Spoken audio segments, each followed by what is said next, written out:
Hey everybody, thanks for tuning in. My name is Mav and this is Xbox Ultimate episode number 12. Thank you so much for taking your time to listen to this podcast, whether it's watching on YouTube, listening on Spotify, iTunes, Amazon Music, Google Podcasts, wherever it is. Thank you so much. This is going to be an awesome show. There is a lot of stuff to talk about regarding Xbox, more rumors, more speculation, and we're going to get right into it right away with some fun speculation of the week, because these rumors will not stop. They will not die. They keep coming week after week. More information keeps coming out of people's mouths regarding hearing things about Xbox having already acquired another studio, or possibly some people are saying something even bigger than the Zenimax deal, which I find that extremely hard to believe. But you know what? I was shocked when the Zenimax thing happened, and we could all be shocked again. We don't know what's going to happen. Right now, anything's fair game. When all of a sudden Zenimax, out of the blue, gets acquired by Microsoft without any hint of a rumor with that happening in the last year or so. I don't recall any. Maybe I'm wrong. But that happened. It was real. We live in that world now. We live in that world where Fallout, Elder Scrolls, Doom, all those games now belong to Microsoft and the Xbox games studios, teams. They can do with them what they want. Well, actually, when the deal is finalized in several months, they can do with them what they want. They will bring out more games. They will possibly be exclusive. We will hear more about that in this episode as we talk about it, because information came out straight out of Phil's mouth in an interview, I think today or yesterday it was posted. So we're going to talk about that. A lot of stuff. So fun speculation right now. Acquisition again. Possibility. Who is it? Is it a small studio? You know, I don't think there's any reason anybody wouldn't believe that within the next year or so, some of these smaller studios that have been working with Microsoft and Xbox would be acquired, because that is kind of the thing that has been done in the past with Xbox. I would be surprised if Asobo, let's say Delilah, or maybe let's say Bloober. There's these developers that have been working with Xbox, where either Xbox has hired them to make a game, or whether Xbox has had kind of a partnership with them, putting their games on Game Pass or whatever it is. There's a history there with some of those kind of studios. So it could be something like that. Now, that is likely, though. That's not like that's something that's not necessarily all of those are going to happen, but studios like that and smaller acquisitions we expect to keep happening, and not just by Xbox. I expect more from Sony.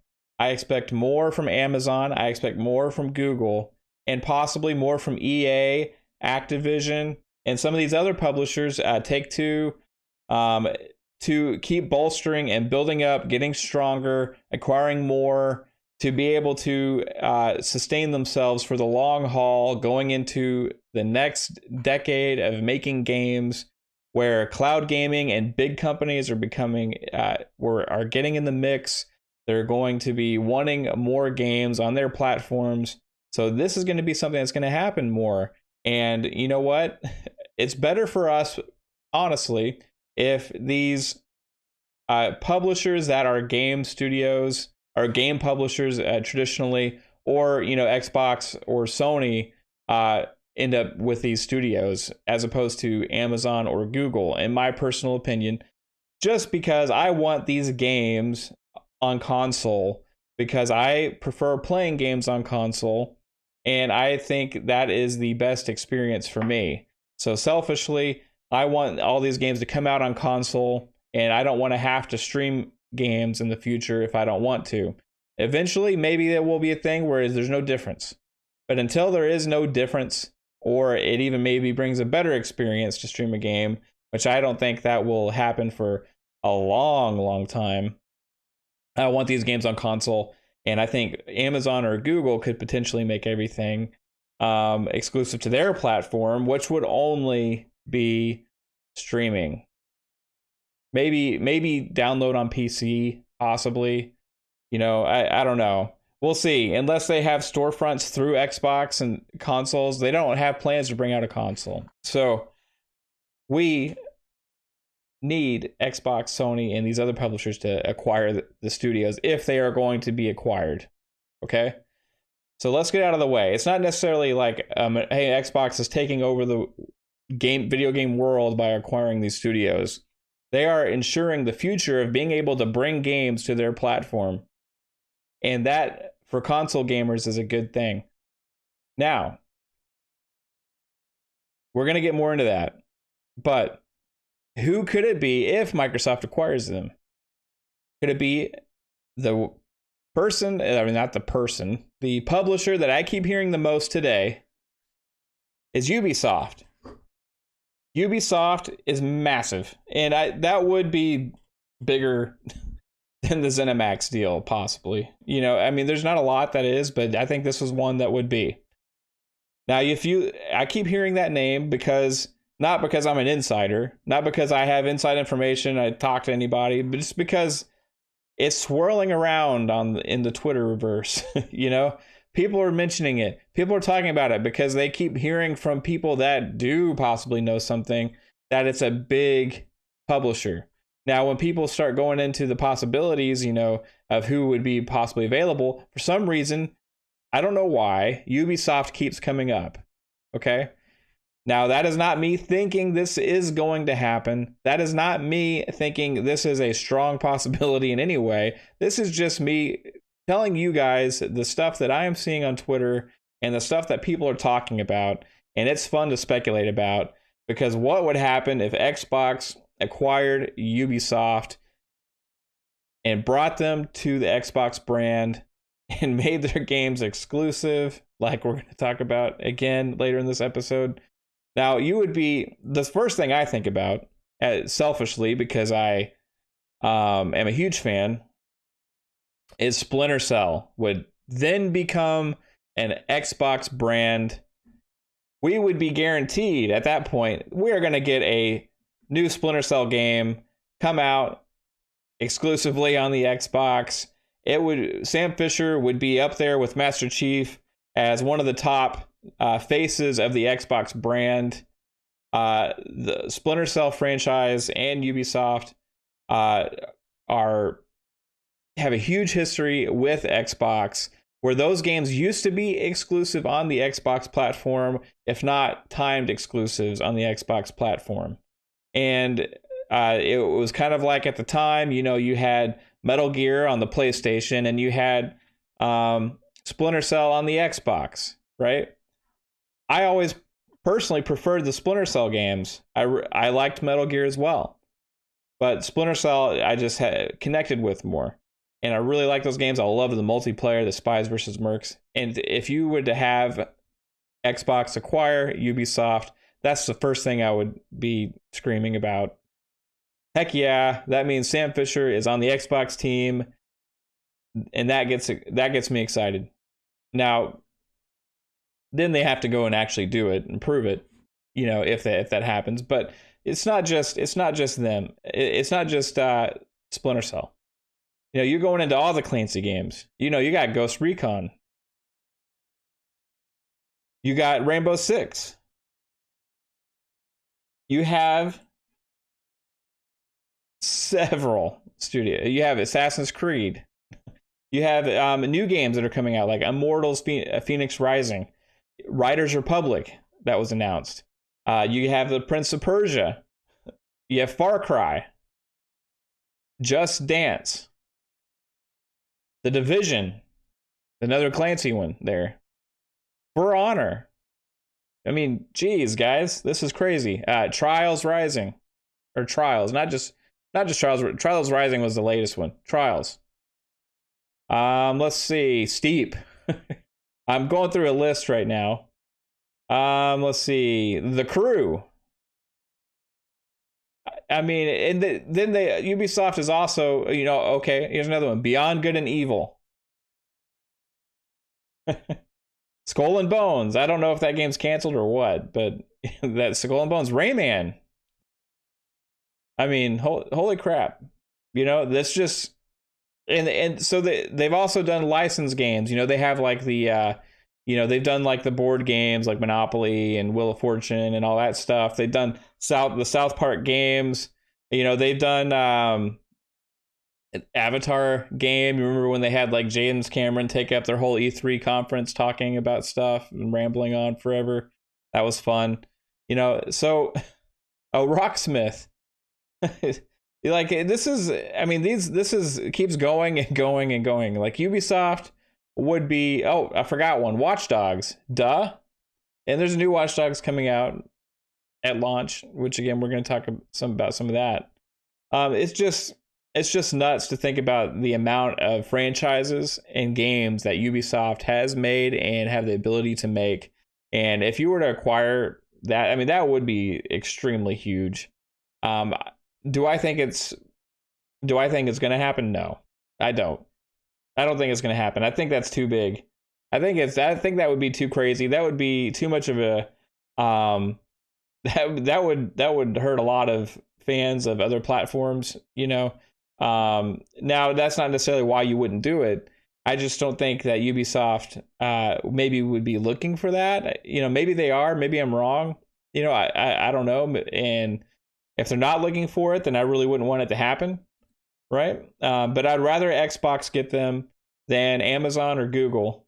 And, this thing about, how Amazon was having the Uplay as part of their program, that leads somebody to think maybe they were working on some kind of deal there. We don't know.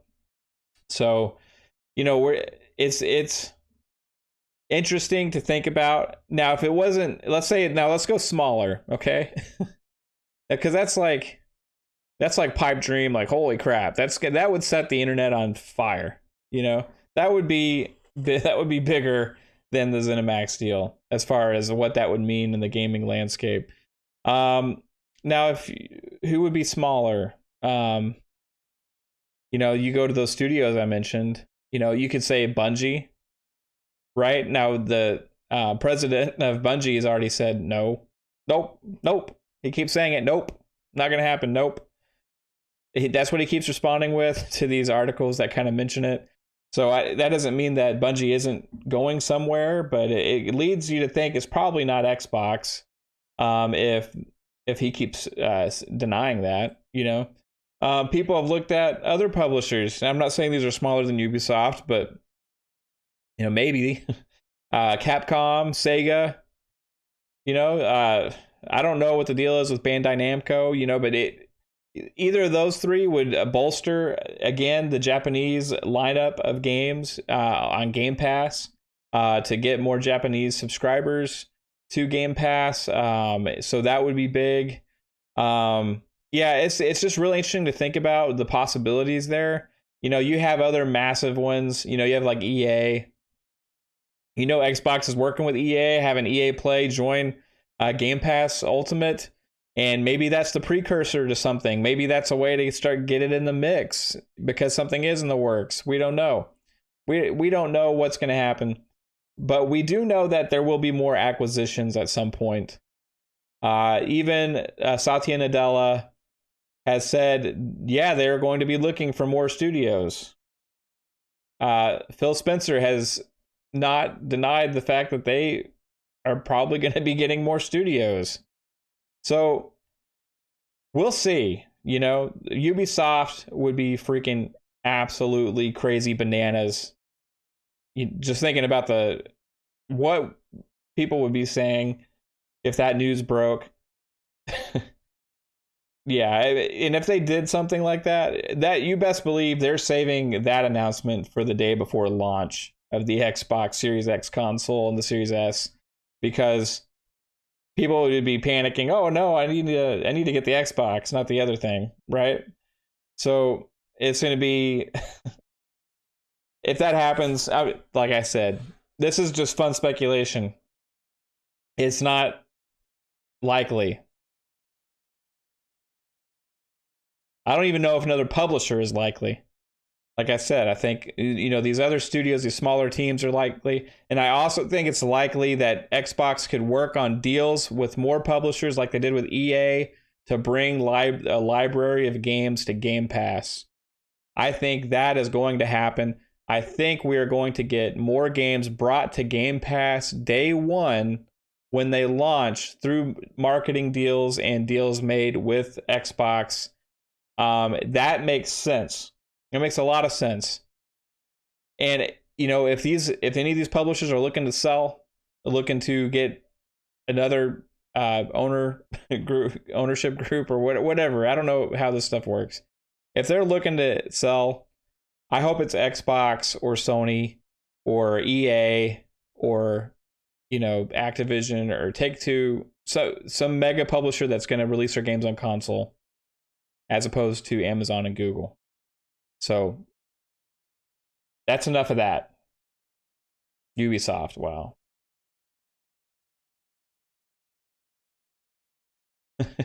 Now let's talk about a Ubisoft game, okay? A Ubisoft game that is going to be coming out at launch on the Series X, Series S. Recently, there was a deep dive done from Ubisoft regarding Assassin's Creed. If you're watching here on YouTube, then you get to see the little video of that deep dive playing in the background. And wow. If you may have heard me say before, you know, maybe Xbox had chose the wrong game to have a marketing deal with, because, you know, the first time they showed that gameplay, it just really wasn't screaming amazing. You know, it wasn't really screaming next gen. It was just like, okay, it's another Assassin's Creed game, right? Well, they reworked on some stuff, and this newest build that they have shown in this deep dive is freaking gorgeous. And it has reinvigorated my hype for this game to where now this is my most anticipated next gen launch game, period. That goes for any platform. I am more excited about this game than any other game coming out at launch on next gen platforms. It looks massive. It looks beautiful. The whole Viking thing is just really cool to me. You know, you got the whole mythology behind it, and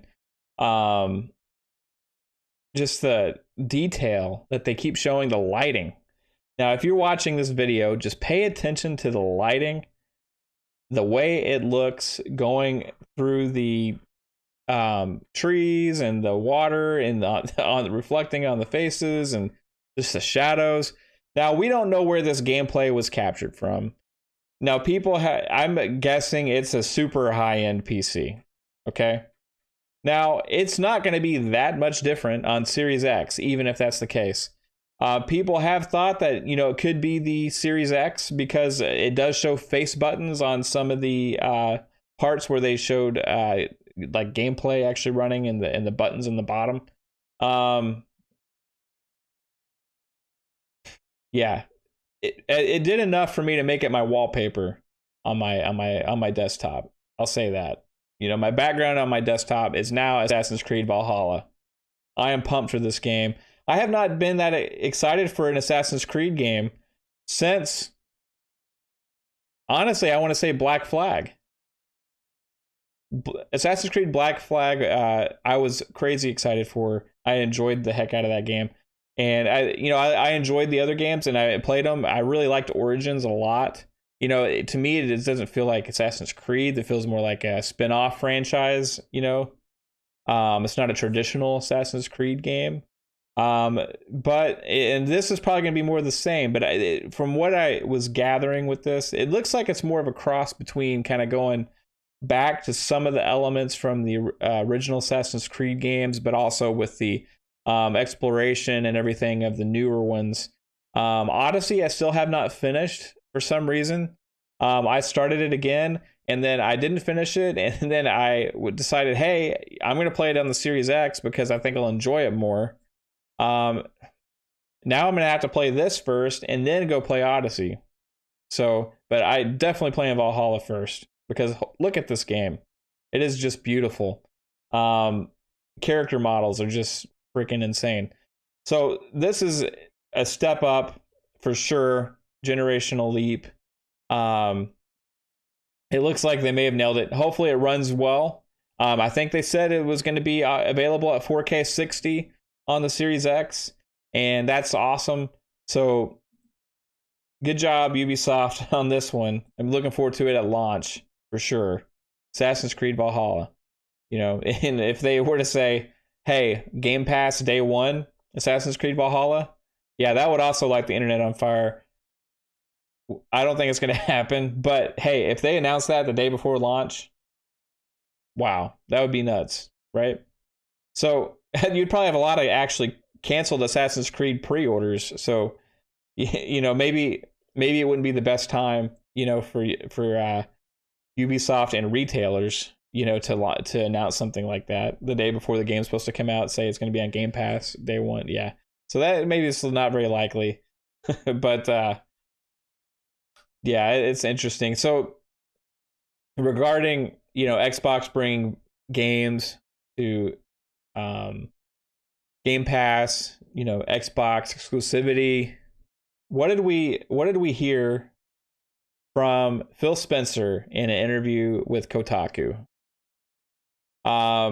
He did an interview, and there was I suggest people go read it. If you just go to Google and Kotaku, Phil Spencer interview, and there's a lot of good questions in there that he kind of is open and about some of the stuff. He's telling people as much as he can. Obviously, you know, he can't spill all of the beans, but it looks like Xbox again is invested 100% based on the things that he's saying. So I wanted to kind of go into some of this with some of his comments. Now, he was asked a specific question about the Bethesda acquisition and exclusivity, and this is a hot topic. So I'm going to bring up this little image here. Give me 1 second. There we go. So with the Xbox and the Bethesda exclusivity, he was asked, is it possible to recoup a $7.5 billion investment if you don't sell Elder Scrolls 6 on the PlayStation? That was a very direct question and an example of a massive, you know, AAA or quadruple A game that people are going to be crazy excited about when it comes out. It'll probably be, you know, the game. It'll be like Cyberpunk, right? You know, everybody's waiting for that. This will be that next game, you know, that everybody is just going to be going crazy for, because, you know, you're also going to have, you know, whenever GTA 6 comes out, that'll be that, like that. The next Elder Scrolls will be like that, because these are, you know, games that take years and years to make, and when they do come out, they're going to sell a lot of copies for a long time. Just think about it. Skyrim, how many different places we've seen that now, and you know, it's going across 2 different console generations, and we've seen it in VR, we've seen it on handhelds, you know, so we've seen it on the Switch. I mean, so, you know, you're gonna see these games sell a lot of copies, and, you know, GTA 5, for example, was consistently in the top sellers list this entire generation. So these big tentpole games like Skyrim and things like that, you know, Elder Scrolls, are massive. Now, that's why he's asking about this game. Okay, so this is what Phil Spencer said. I'm going to read his answer again. Again, the question is it possible to recoup a $7.5 billion investment if you don't sell Elder Scrolls 6 on the PlayStation? Yes. Phil Spencer replied, yes. It says, yes, Spencer quickly replied. I don't want to be flip about that. This deal was not done to take games away from another player base like that. Nowhere in the documentation that we put together was, how do we keep other players from playing these games? We want more people to be able to play games, not fewer people to be able to play games. Now, if you just stop there, you would say, oh, okay, so yeah, they're coming out on PlayStation. But no, it continues. Now, what he's alluding to here goes into what I've talked about before regarding this in a video I posted. Or maybe is in one of my podcast episodes. But he goes on and says, but I'll also say in the model, and he clarifies, I'm just answering directly the question that you had. When I think about where people are going to be playing and the number of devices that we have, and we have xCloud and PC and Game Pass and the console base, I don't have to go ship those games on any other platform other than the platforms that we support in order to kind of make the deal work for us. Whatever that means. That's what he says.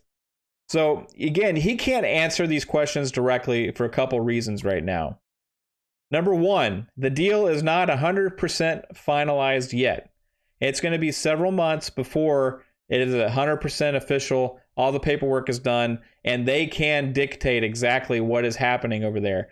Now, are they actually kind of dictating what is happening there? Probably, but because of laws and things, like they can't actually just say, hey, they are doing exactly what we say right now, right? There's more to it than that, and they have to operate separately until there is the paperwork is 100% finalized. They're in this kind of like weird stage right now, right? Where it's kind of like they're engaged, you know?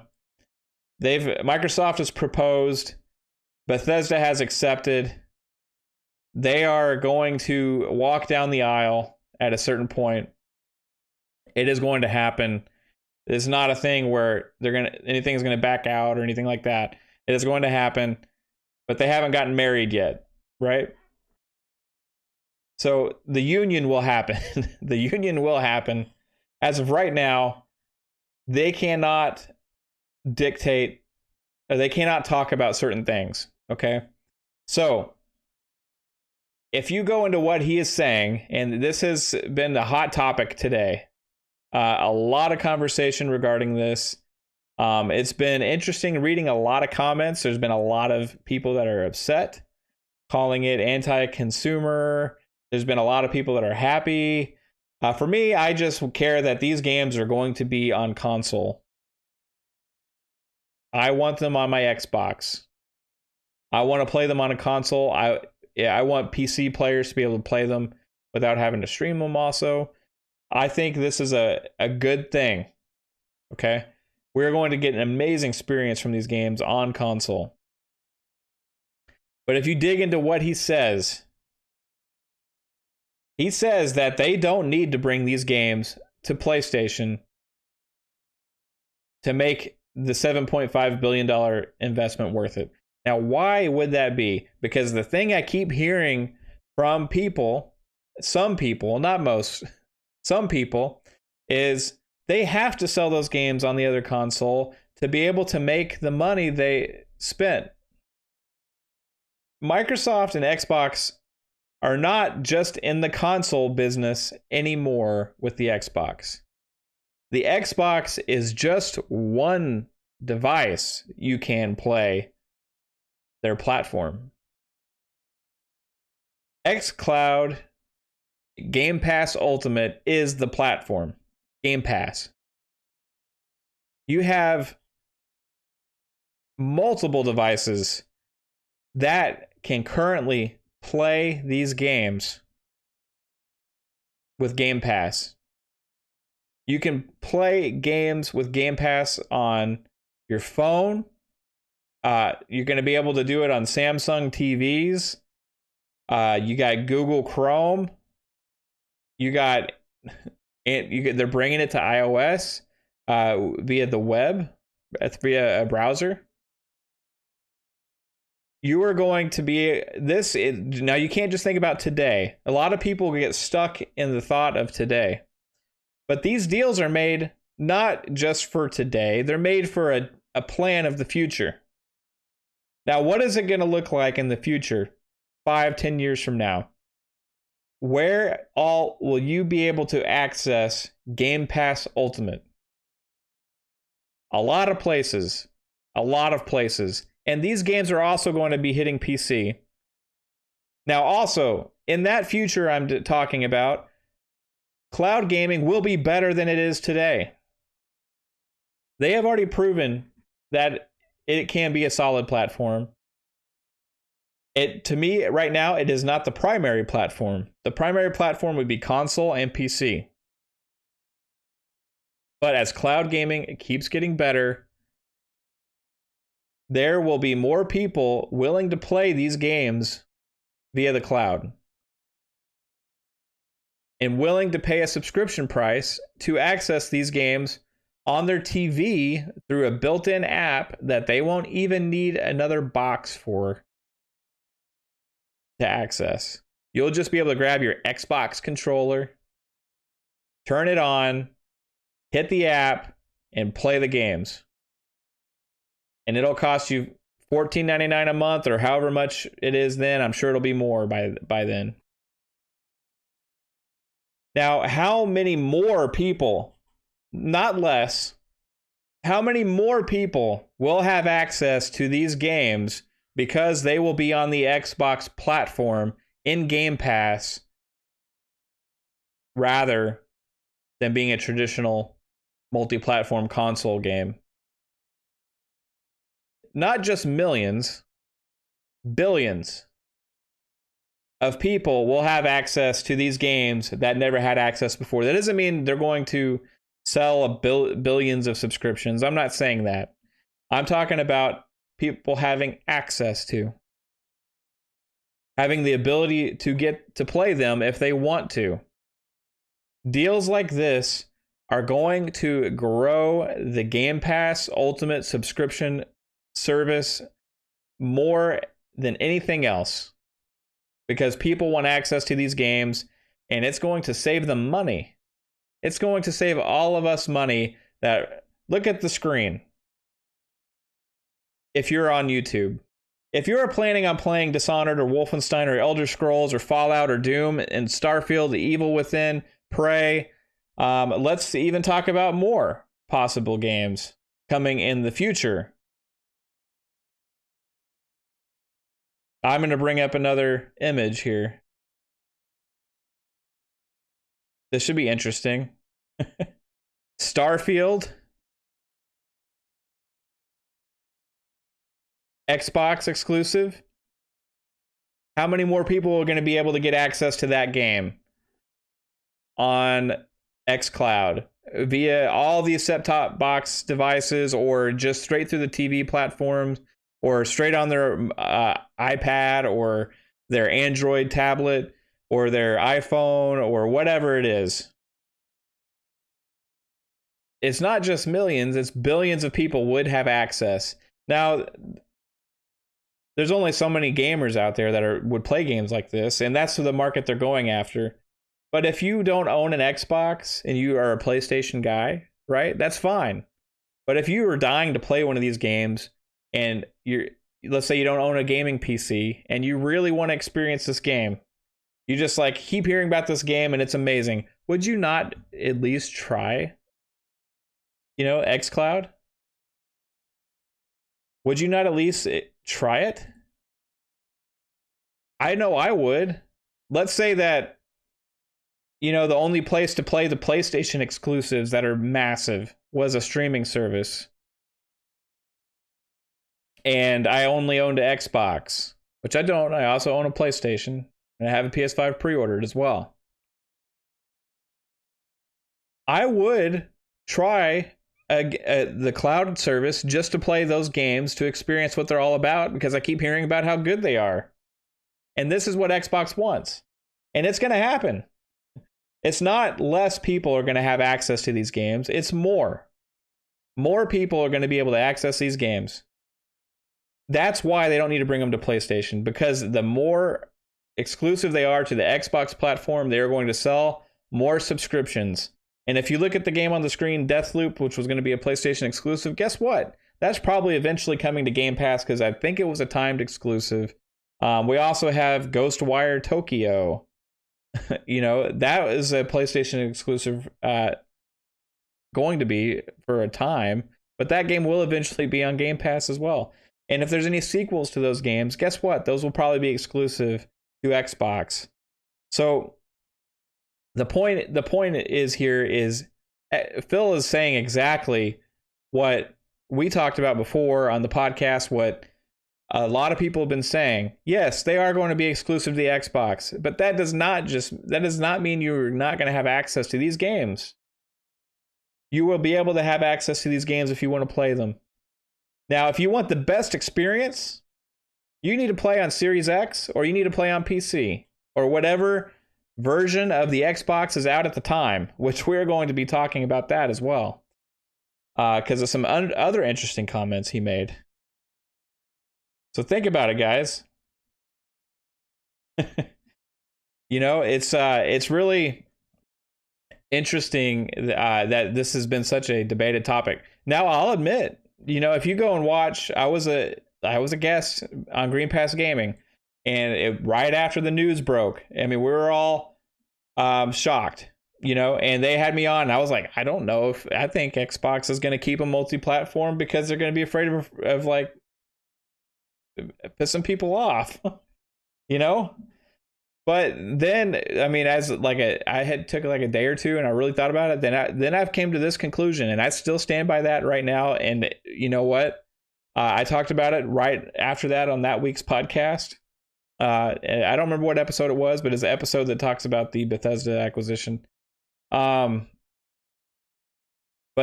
he's saying the same thing pretty much. He's saying they didn't do it to take games away from people. They did it to bring it and make it more available to more people, but they don't need to bring it to PlayStation to make it available to more people and to make acquiring Bethesda Zenimax worth $7.5 billion. Because you know how many subscriptions are going to sell because of this? They're going to sell a lot. So that's what it's all about. So let's look at the other factor with this. Like, okay, so let's say you want the best experience. You're going to get a Series X, or you're going to play on a PC if you have a PC that's equivalent to a Series X or more, which is going to be really expensive. Okay. The other option you have is a Series S, which is $299, and he talks about this. He expects that the Series S is going to be the number one selling Xbox, because $299, you just can't beat the price. People that are just looking to get a console are going to get that, because they don't think about 4K. They don't care about 4K. They just want a machine to play video games, right? That is a market for the Series S. Also, for a lot of us, I have one pre-ordered as well for streaming, because I think, for me, I'm not going to really be able to stream 4K 60 gameplay. It's just a lot. That's just really demanding, right? On the internet and everything. So even on YouTube, it's just demanding on YouTube to stream 4K 60. Now, will that get there with stuff? Yes, that maybe after a while, and then I'll move my Series X to where I stream from. But Series S is going to be the number one selling Xbox, which he believes, just because of form factor, it being so small. It's going to have a lot of the benefits of the next gen technology, especially with the SSD being so fast. It's going to load games potentially even faster, he said, than the Series X, because of not having the 4K assets. So the file sizes will be a little smaller. So you're talking about loading games potentially faster, not having to load in those assets. You're also he talked about the talk of where, hey, people were afraid of it holding back next gen, and he said that, it's proven that these games are scalable, right? And yeah, it is more work for the developers. But having an option like that will make the market larger. So these developers and publishers are going to sell more games than they would have if there's only high-end machines out there. So that is a plus for them as well. So yeah, it is more work for them, but that work will be paid off with more sales.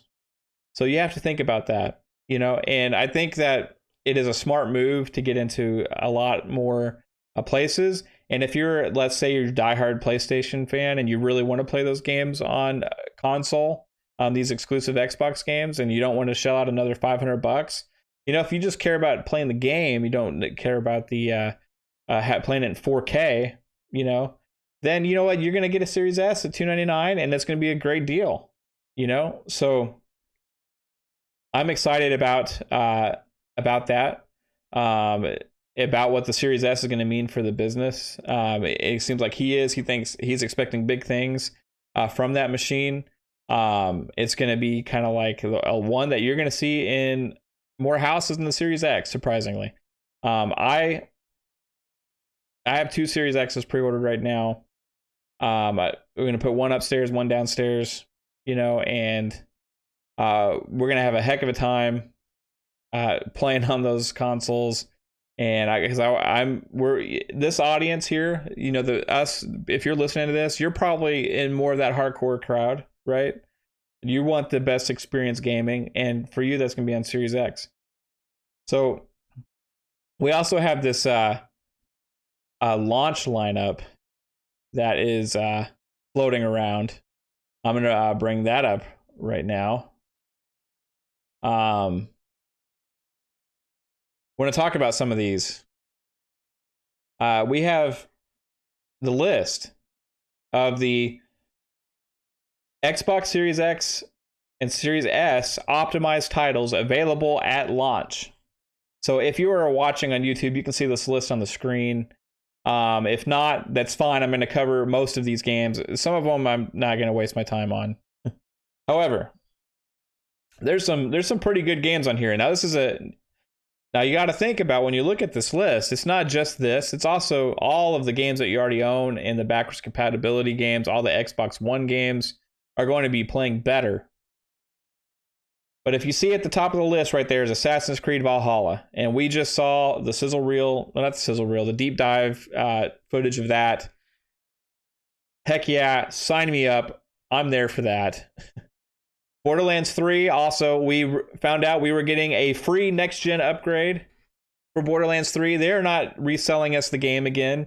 Thank you, Gearbox, for doing that. Thank you.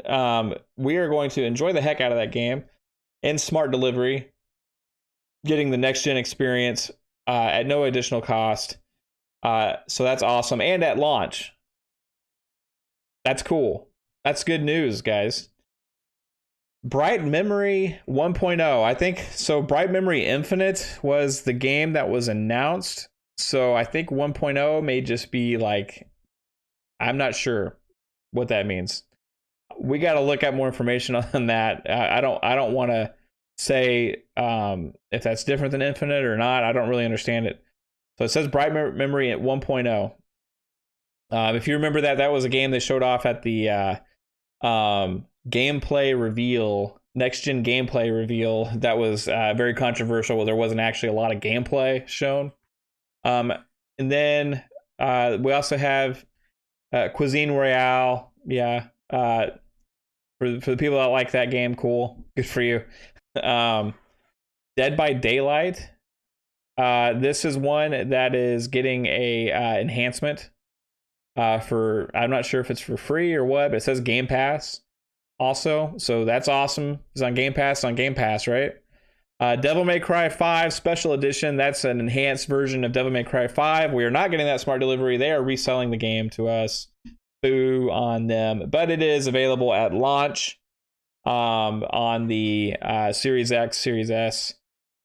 Dirt 5 smart delivery. So if you are getting Dirt 5 before the launch of the next gen consoles, pre-ordering it or whatever, for current gen, you get a Series X later, whatever, it's smart delivery. You're going to get the current gen version and the next gen version at no additional cost. Enlisted, I don't know what that is. I got to look that up. Evergate, I don't know what that is. I got to look that up. The Falconeer. The Falconeer is one that we have seen some footage of from before. Let's see. I think I actually have some that I can play right here. Oh wait, that's not the footage. But hey, I'll put that up instead.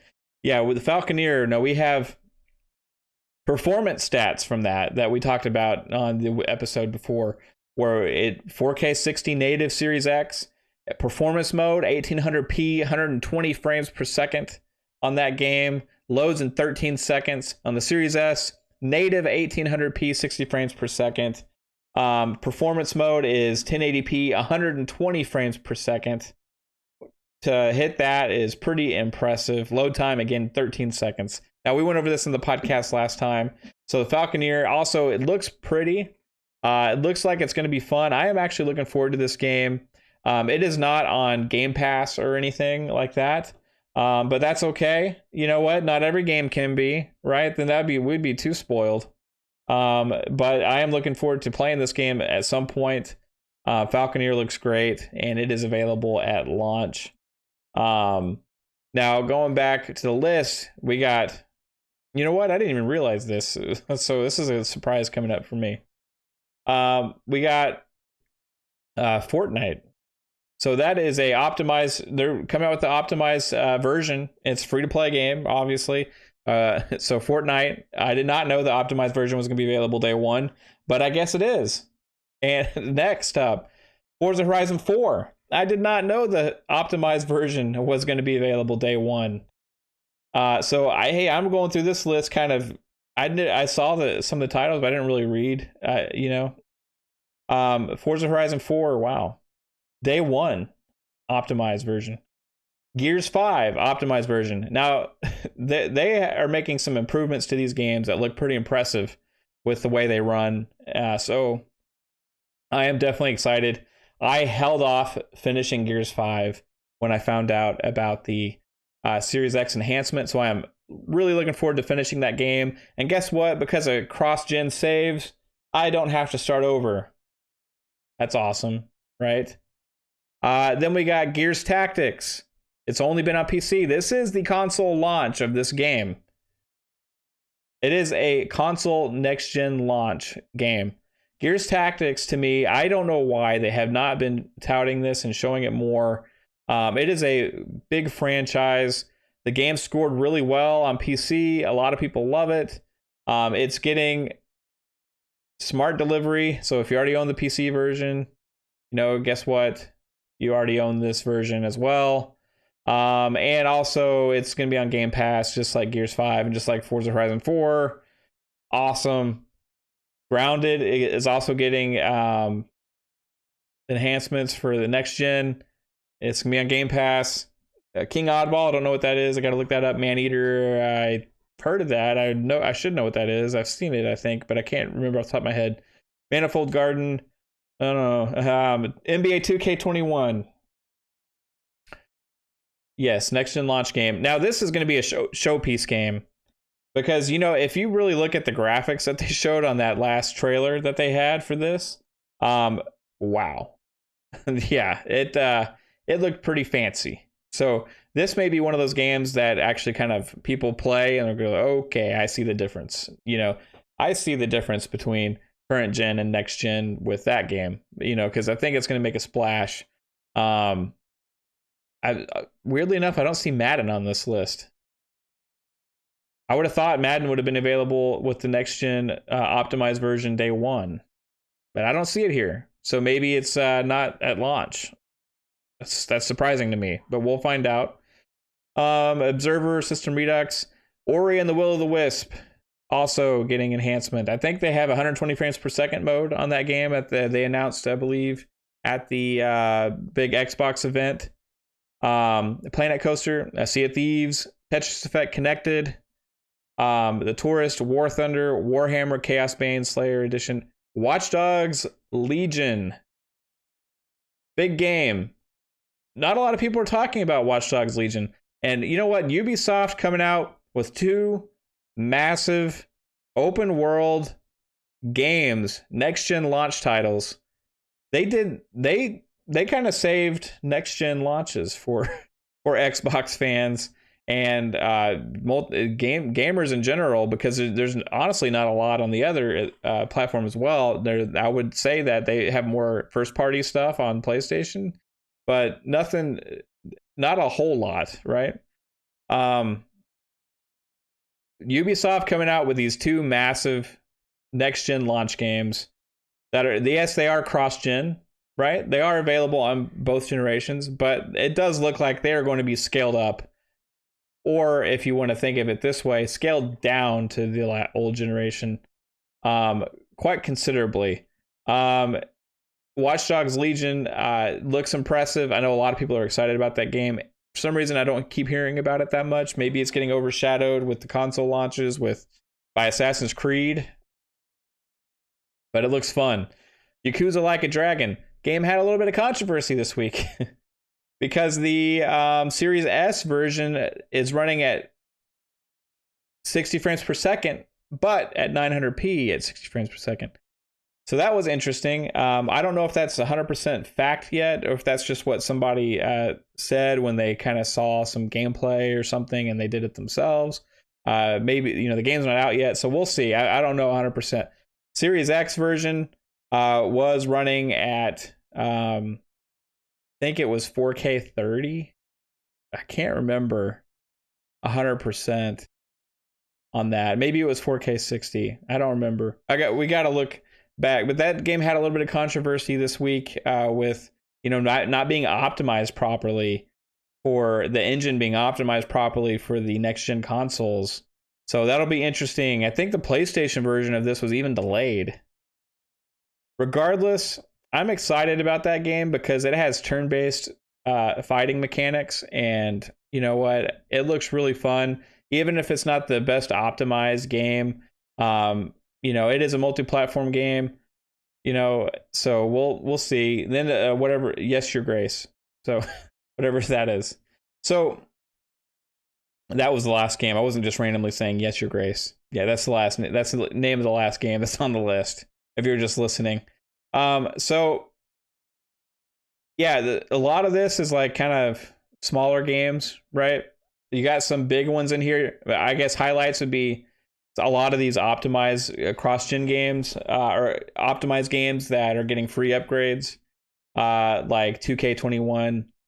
Well, 2K21 is not a free upgrade. I take that back. You had to pay an extra for that. But Borderlands 3 is getting free upgrade. Forza Horizon 4, Gears 5, Grounded, Sea of Thieves. You got, those are the ones getting the free upgrades. And also for next gen, just straight up launches, you got Valhalla, Assassin's Creed Valhalla. You got Dirt 5, which to me, that game, it's dirt. It doesn't look like a crazy, oh my god, visual experience like Forza, right? But the engine showed it's going to be, that game showed that it's going to be running at a very good performance. And it does look pretty good. So I'm excited about that game. It is an arcade style racer. It's not meant to blow people away in visuals department. It's meant to be a fun game to play. I'm excited about the course creator, the playground thing. I'm excited to play that game with friends. It also has 4-player split screen mode, which is not very common these days. I really like the interesting things they're doing with that game. And I'm excited to play that. So Dirt 5 is definitely on my list of game purchases for the launch. Now, if you notice, we're missing Halo, obviously, right? If Halo was on this list, it'd be quite a bit better. But that game was delayed. Phil Spencer did say in that interview that he played a newer build of Halo. I'm wondering if it was because we're going to be seeing a newer build of Halo soon, and he had to check it out for himself before he let the world see it after what happened last time. That's just a hypothetical. I don't think that's far-fetched. There was a rumor also swirling around of an Xbox event happening soon, right before launch on November 9th. that's going to have lots of information, lots of news, lots of stuff to, lots of new, not lots of, but some new game announcements. It said it would end with, the rumor that I'm talking about is from a source I don't know, but it made the rounds. Okay, it was a list posted, a rundown of everything to expect from this event, and it had several. It said Compulsion's game. It said the Initiative's new game at the end. It said also a newer build of Halo shown. Now, if you compare that also with Halo, with Phil now saying in that interview that he just played a more recent build of Halo, maybe it was because he wanted to see how it looked before it's shown off to the world. So, obviously these things are always up in the air. We don't know what's happening. But I found that very interesting that he said that, right? Because it would be interesting to see them come out and show something that they put more effort into as a showpiece. Like saying, hey, look, guys, this is what we're shooting for here with Halo, gameplay-wise. As opposed to just, hey, here's the state it's in, check it out right now, right? So that's kind of the mistake they made last time. Now, they did delay the game, so it just wasn't ready. Now, with that being said, there's lots of cool stuff at launch. Now, if you want to talk about right after launch, what's coming then? Cyberpunk 2077 is coming right after launch, November 19th, I think. Now, it is not a next-gen game, technically, because it, as of yet, has been announced. The date has not been announced yet, that is, of when the next-gen optimized version is going to release. Now, we are going to get it. It is a smart delivery type system game, or type game on all platforms. If you buy it now, you're going to get the upgrade for free. Just like they're doing with The Witcher 3, which will come out at some point next year. I would think they'd put an emphasis on getting Cyberpunks done sooner than later. I do not think it will be a long wait. If not, maybe that's what this little bit of crunch was for, for launch. To get Cyberpunk 2077, ready for the next-gen upgrade available at launch. Who knows? We'll see. That could be a surprise if that happens. When I say launch, I mean the launch of the game, not the launch of the consoles, because it's coming out 9 days after the consoles. It's pretty much going to be there. Now, it again was originally planned as a launch, as a game on current gen. So this is not technically a next-gen game, although you can argue it looks better probably than just about anything releasing on next-gen. Now, the reason I'm bringing this game up, Cyberpunk, because regardless of anything else, this game is going to be the biggest game this year. Cyberpunk 2077 is going to be a monster game that is going to grab the world, and people are going to be talking about it. People are going to be playing it. Everybody's going to want to play it. Cyberpunk is the game this year. And you know where the best console to play Cyberpunk 2077 is? What is the console to own that is going to be the best experience for that game? The biggest game of the year. It's going to be Xbox Series X, because it's the most powerful console that's going to be on the market. That's big. For any of these multi-platform massive titles like this, to have the machine that plays them best is at your advantage. And Xbox hit the nail on the head with the hardware, as we've seen with all of these previews from all of these insiders and all of the media people that have gotten them, YouTubers, streamers.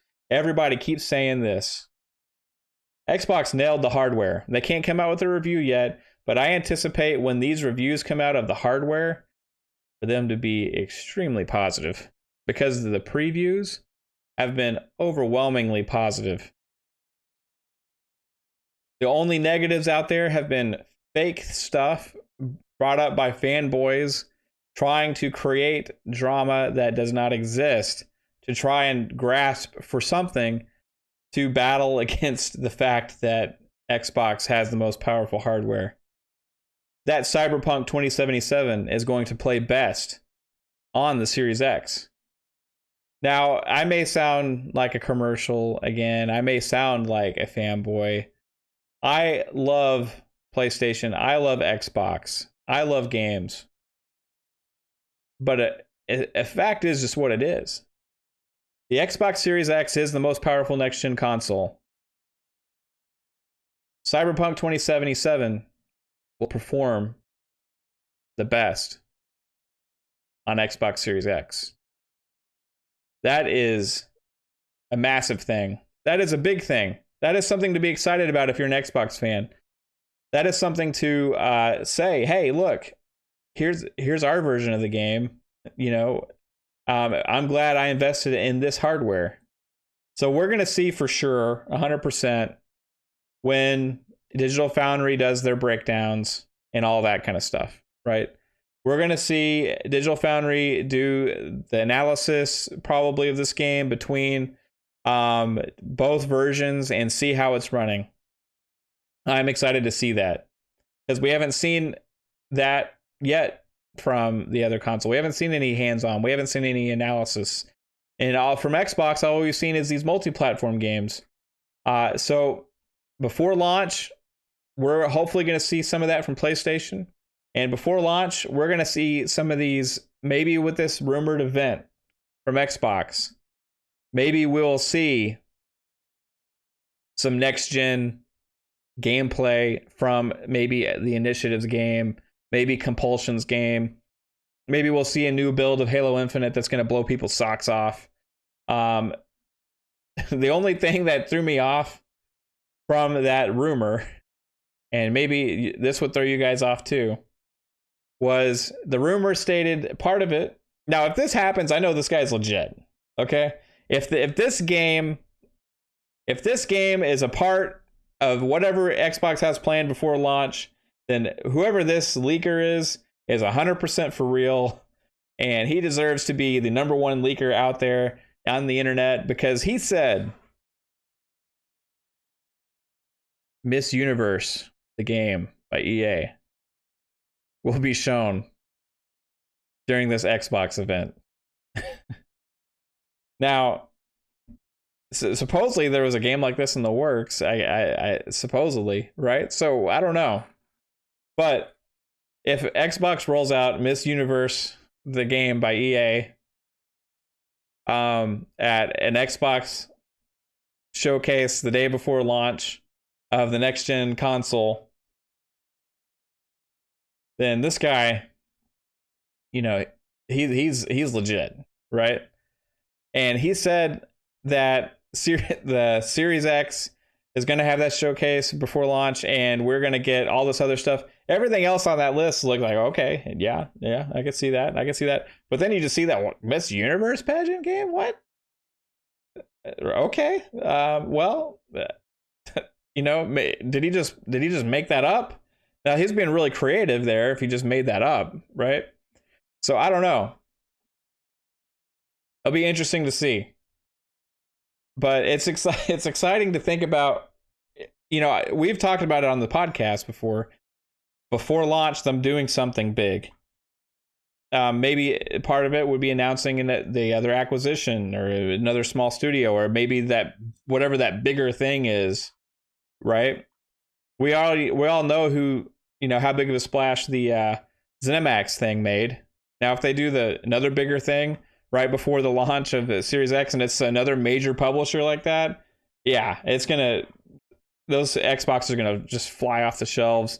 People are gonna go nuts. The internet's gonna be going crazy. People are gonna be upset. People are gonna be happy. It'll be chaos. It'll be fun. It'll be bananas. I'm looking forward to it if that happens. If not, it's okay. I guess what? Whatever those games are, would still probably get them on Xbox anyway. So yeah, it'll be really interesting. So yeah, the Initiatives game to end it was the highlight on that rumor for me. Because I think, you know, if they were to show something, now this game was rumored also to have been pulled from the July showcase. The only reason to do that is if you plan on showing it later, or it just wasn't ready, right? So if they plan on showing it right before launch, it's going to be a stunner. Our minds are going to be blown. It'll send shockwaves to the internet. People will be talking about, okay, Xbox is for real. And the other thing is, more news came out this week about that studio. Keep hiring. Somebody on Twitter I saw posted, hey, he's joined the team. You know, like they're still building that studio up. We know the game's in a playable state. I'm ready to see it. I think they're going to show it to us soon. I think we're going to see it on November 9th. We'll see. Now, I have to end this off, guys, because I'm actually going long. This has been a fun episode. I've really enjoyed this one. But the Game Pass Game of the Week. I cannot leave without going into the Game Pass Game of the Week. And this week, the Game Pass Game of the Week is Brutal Legend. Yeah, this is a 360 game. And it is made by Double Fine. You know, Tim Schafer's studio.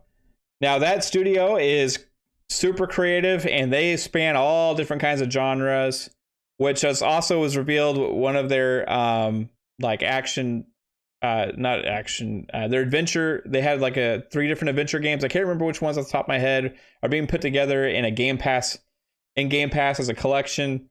That's coming soon. I just kind of spotted it scrolling through Twitter, and I didn't really click on it, and I should have got more information, but I don't have time now. So it is what it is.